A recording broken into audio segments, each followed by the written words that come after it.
Eu sou a Luciana e eu estou por trás do Bordei em Saturno. Eu comecei a bordar em 2018, que foi quando eu percebi que eu poderia dar mais textura aos meus desenhos através da linha, da agulha e do tecido. E é por isso que eu tô aqui hoje no Instagram do Coletivo Nexalgum para ensinar a vocês um pouco de pintura no tecido e também alguns pontos do bordado livre. E mostrar como é que eu consigo juntar essas duas técnicas em uma peça só. E para isso a gente vai precisar de algodão cru com goma, papel carbono para tecido, tinta de tecido, agulha número 7 ou número 12 para costura e pincel. Eu também esqueci da meada, mas ela é super importante. E antes da gente começar, eu preciso falar de algumas coisas bem importantes. E a primeira delas é o porquê que a gente precisa comprar tecido com goma. Eu vou mostrar aqui pra vocês como é que funciona a tinta em um tecido sem goma e um tecido com goma. O tecido número 1, ele foi lavado e toda a goma dele foi retirada. Já o tecido número 2 se mantém com goma. E é possível perceber logo de cara que no tecido número 1, a nossa tinta começou a se espalhar por onde ela não foi aplicada. Então, por isso que é muito importante escolher tecidos com goma. É importante também prestar atenção no tempo de secagem da tinta de tecido. Isso porque quando a gente quiser fazer uma camada em cima da outra, a gente pode ter 3 tipos diferentes de efeitos. Vou exemplificar aqui nesse tecido para vocês entenderem melhor. Essa primeira tinta que eu tô aplicando, eu vou secar ela totalmente. Já a segunda eu vou secar, mas não totalmente. Vou secar mais ou menos. E a terceira eu não vou secar. Eu vou apenas aplicar agora uma cor mais escura em cima dessas 3 tintas pra gente ver como é que ela vai reagir em tempos diferentes de secagem. Nessa primeira a gente já consegue ver que a tinta fica exatamente onde eu aplico. Já na segunda, a tinta ela começa a se espalhar um pouquinho. E na terceira, a tinta ela acaba se misturando com a tinta de baixo e vira uma cor só. Calma, já a gente vai para a pintura de verdade, mas antes eu preciso falar das texturas da tinta de tecido. Quando ela é aplicada pura, ela tem uma textura meio plástica e acaba dando essa textura ao tecido e fica até um pouco mais difícil de ser espalhada. Se ela for diluída em água, ela perde um pouco essa textura plástica e se mistura melhor ao tecido, ficando bem mais fácil de espalhar. Essa é a última parte importante antes da pintura, eu prometo, mas a gente precisa falar sobre as técnicas de pintura. Nessa primeira técnica, eu aplico um pouquinho de água no tecido e depois vou aplicando a tinta de tecido pura ali em cima dessa água. Isso vai criar umas manchinhas e é possível fazer várias outras coisas com esse tipo de técnica. E eu confesso pra vocês que eu amo fazer um degradê nas minhas pinturas. Então, nessa primeira técnica, eu passo uma tinta diluída no tecido e seco um pouquinho. E aí vou aplicando uma outra tinta também diluída, porque assim as duas se misturam muito bem. E agora eu vou fazer uma mistura das últimas técnicas que eu mostrei aqui. Eu vou aplicar uma tinta diluída e logo em seguida secar um pouquinho para eu poder aplicar uma tinta pura por cima dela. Isso também vai criar um degradê. Depois de muita enrolação, a gente vai finalmente fazer essa pintura. E para começar, eu passo o risco pro tecido. E para isso eu só preciso usar o papel carbono e fitas adesivas para prender bem tanto o risco quanto o carbono no tecido.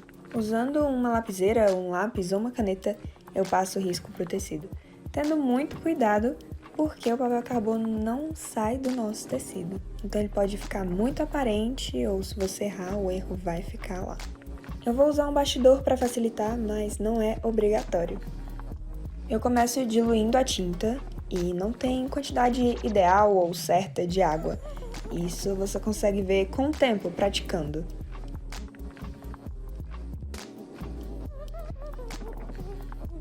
E vamos começar essa pintura. Eu tô usando um pincel bem fininho, mas você pode usar o pincel da sua preferência. Vocês estão vendo aquele papel ali no fundo? Ele vai ser o meu melhor amigo e também o seu melhor amigo se você for pintar no tecido. É importante que a gente tenha pouquíssima tinta no pincel e que a gente comece pintando sempre do centro para a borda. Isso impede que a nossa tinta vaze para onde a gente não quer. Eu vou começar fazendo uma base nas minhas folhas com uma cor mais clara, Lembrando que a tinta, quando ela seca no tecido, ela fica um pouco mais escura do que ela parece. Aqui a gente consegue ver muito bem que eu começo aplicando no centro e aí sim eu espalho para as bordas. E eu vou secar essa base parcialmente para que eu consiga fazer um degradê. E eu vou aplicar uma tinta também diluída, um pouco mais escura, na base das minhas folhas.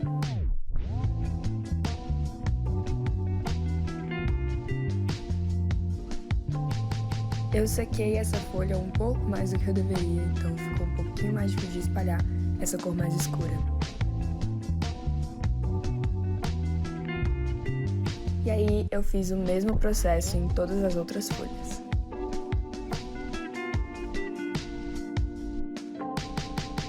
A gente finalmente pode ir pro bordado.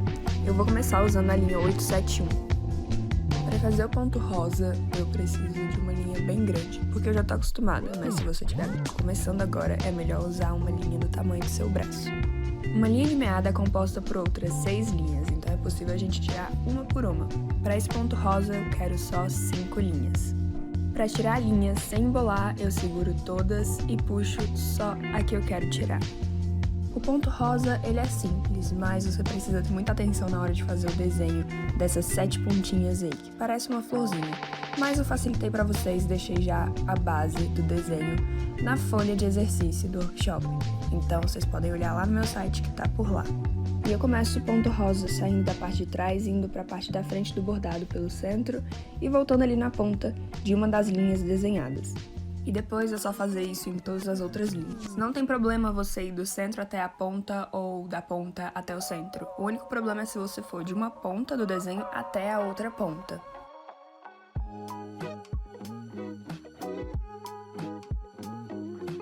Assim que eu termino de fazer isso com as 7 linhas, eu passo novamente a agulha para a parte da frente do bordado, porque agora eu vou começar a fazer um zigue-zague entre essas linhas.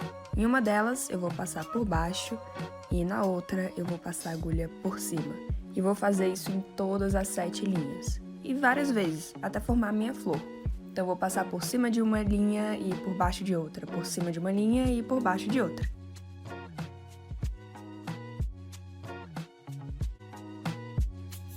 Muitas horas depois, eu finalmente posso finalizar essa flor. E para isso eu só passo a agulha por baixo dela, para ir lá para a parte de trás do bordado, e faço um nó. E eu repeti esse processo em todas as flores desse bordado.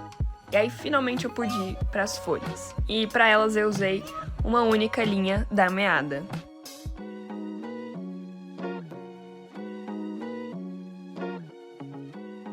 E agora eu vou mostrar para vocês o ponto mais fácil do bordado livre, que é o ponto reto. Para ele, eu saio com a agulha de um lado e volto do outro. E eu faço esse ponto reto. E é só isso. Eu fiz ele 3 vezes em cada folhinha dessas, só para fazer um detalhe ali na base. E nas folhas azuis eu resolvi fazer o ponto areia, que é também bem fácil e bem parecido com o ponto reto. A única diferença é que são pontinhos bem pequenininhos e em direções variadas. Eu saio com a agulha para fora do bordado e volto fazendo um pontinho bem pequenininho.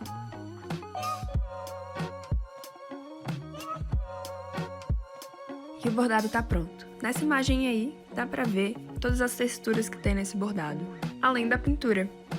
E lembrando que tem uma folha de exercício no site. Ela pode te ajudar demais e ainda tem um risco por lá. E eu espero que esse vídeo tenha ajudado vocês. Tchau!